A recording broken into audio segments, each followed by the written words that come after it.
Sarah Lazare, writing over at Alternet, psychologists say stress caused by Trump administration poses threat to public health. 2/3 of people in the United States say that concern over the future of our country is a very or somewhat significant source of stress, according to the American Psychological Association.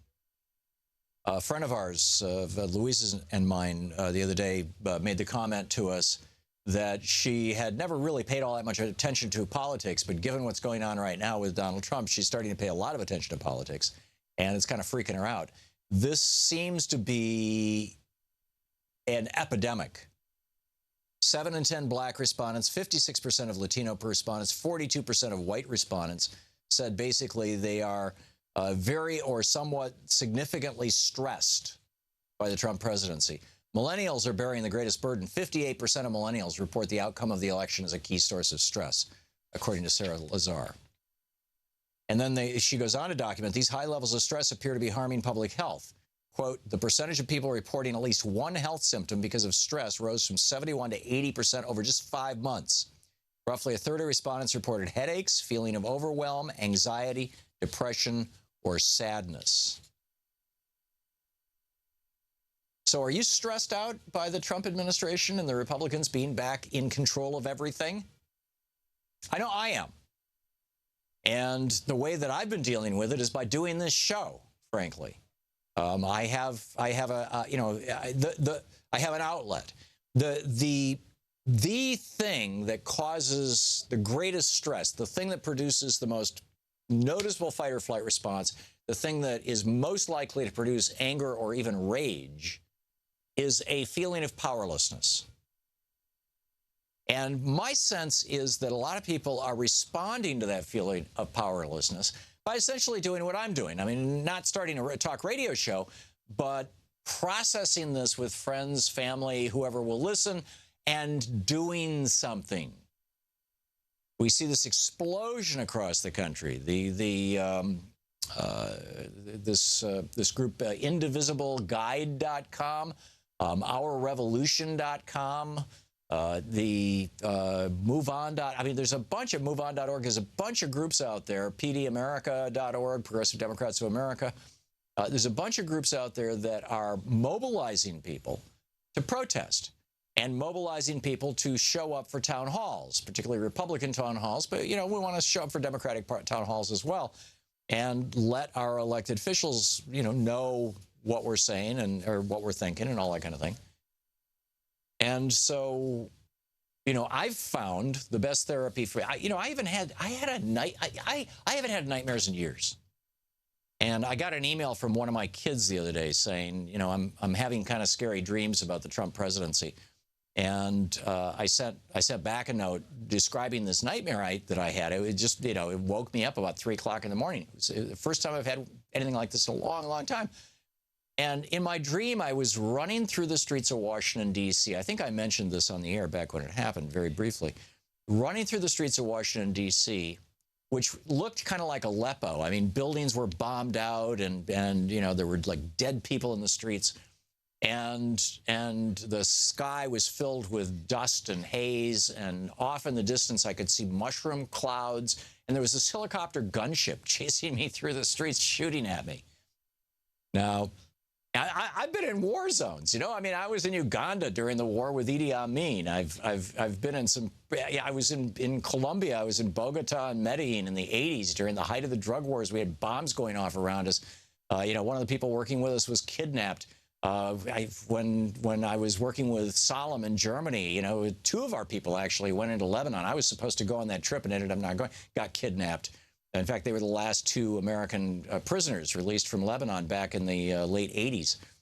Thomas Kempfer and Heinrich Strubik were their names. You know, wonderful guys, but just, you know, devastated by the experience of being prisoners. So I've been through stress, and I've never had these kind of nightmares, or this kind. I mean, you know, maybe it was just a one-off. Who knows? But you know, the way that I handle this stress is, you know, I talked the other day about mindfulness meditation, just stopping every now and then to notice what you're noticing. Notice what you're thinking. Oh, look at that. Look at that thought. There's a whole spectrum of stuff around what's called pranayama yoga, which is breathing exercises. The easiest one, there was a piece in the New York Times about this, in fact, a couple of weeks ago, which I thought was really good. I shared it with a bunch of people. That where you breathe, you kind of hold your ribs immobile, and you breathe with your stomach exclusively. And you breathe in for a count of 7, hold your breath for a second, and then breathe out for a count of 7 and leave it out for a second. And it's just controlled breathing. And you just sit there and do that, counting 1, 2, 3, 4, 5, 6, 7, 1, 2, 3, 4, 5, 6, 7, and or 6, or whatever number feels comfortable for you. We all have different lung capacities and different speeds of counting. And what you'll find is after 3 or 4 or 5 breaths, your mind will start to wander, and then you forget that you were, and then that reminds you to go back and count your breaths again, or go back to regulating your breathing, which is a form of meditating. It's like mantra meditation, and it focuses you. It brings you into the moment. It's also a great way to put yourself to sleep because it focuses your attention. It breaks the rumination cycle. So if you're experiencing stress like this, there's a couple of ideas, but anyhow, what are you doing? And Jennifer at Parker, Colorado. Hey, Jennifer, thanks for calling. What's on your mind today? Well, good morning. Thanks for taking my call. I'm really pleased that you're discussing the stress that people are undergoing with watching the Trump administration. What a mess it is. And I wanted to let you know that I have taken your advice, getting involved. I started going to a drinking liberally about a month ago. Right after that was the Douglas County Democrats meeting where I was in absentia voted into the Central Committee for the state. Oh, good on you. Tonight I'm going to be I think I'm going to be at PCP for my local precinct. Right. So it's kind of happened really quickly, and getting involved creates kind of its own stress, but maybe it will help. Yeah, I noticed over on Twitter, Leah Godin says Thom Hartmann is now talking about TAD, T-A-D, Trump Anxiety Disorder, which is great. Yeah. But I can see the headline now, Jennifer, over at Drudge. It's going to be, Caller to Hartmann Show, took your advice and started drinking. No, I was doing that long before. but now I don't do it. But drinking liberally is a great group, even if you don't drink. I mean, it started a new one, and in less than a week, we have 65 members. We'll have our first meeting next week. Wow, that's incredible. I know, it's crazy. That's incredible. So people. There's a lot of anxiety and a lot of fear out there. Yeah. I think this is an ideal time for us to tap into it and try to give people a place to go. I agree. And Bernie used to say all the time, despair is not an option. And I borrowed that phrase from him and I've used it for years. And it really isn't. I mean, it's like the mantra of my life. It's just, despair is not an option. We have to get active. And one of the fundamental tenets, one of the fundamental teachings of most good psychology, certainly cognitive behavioral therapy, is that the best way to work out anxiety and issues like anxiety is by doing something, is by getting active. You convert the emotion into energy and it dissipates the emotion or even transforms it, turns it from fear into hope, for example.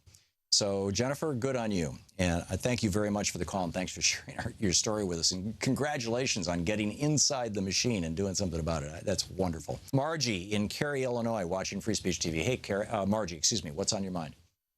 Hi. I was thinking about the Twin Towers when they came down. People couldn't take their eyes off of the TV for an entire week or a month. Right, and then we all developed PTSD around it. Attack was going to happen. And I suffer from CPTSD, which is a little different than PTSD in the fact that it is a complex post-traumatic stress syndrome, and it's a lifetime effect. I've been taking treatments for EMDR, which is rapid eye movement. I was just going to suggest that. And anybody can do this, and you don't need electronic light going across the screen to do it. Right. You can. It's like maybe the windshield wipers of your car looking back and forth. And you do this for a minute and a half or something like that. and it can get you off of the couch and change your perspective and get you out and get you motivated to do things. Yeah. Margie, I wrote a book about this called Walking Your Blues Away, and it's all about bilateral therapies ranging from EMDR, which is, moving your eyes back and forth, following a pen or a finger or whatever, to literally walking, which is a bilateral motion, with left side, right side. And there are ways that you can even use just walking as a form of EMDR or a form of bilateral therapy. Actually, EMDR is a trademarked, specific thing that Francine Shapiro owns. So I wouldn't want to say that, it's what I'm recommending, but it's powerful stuff. It really does work. It's extremely powerful, and I mean, for people that are suffering from Trump syndrome, yeah, it could really help them to find the motivation to get up and get moving and get active, as you always preach. There you go. Margie, thank you. Thank you for another contribution to the discussion about Trump anxiety disorder.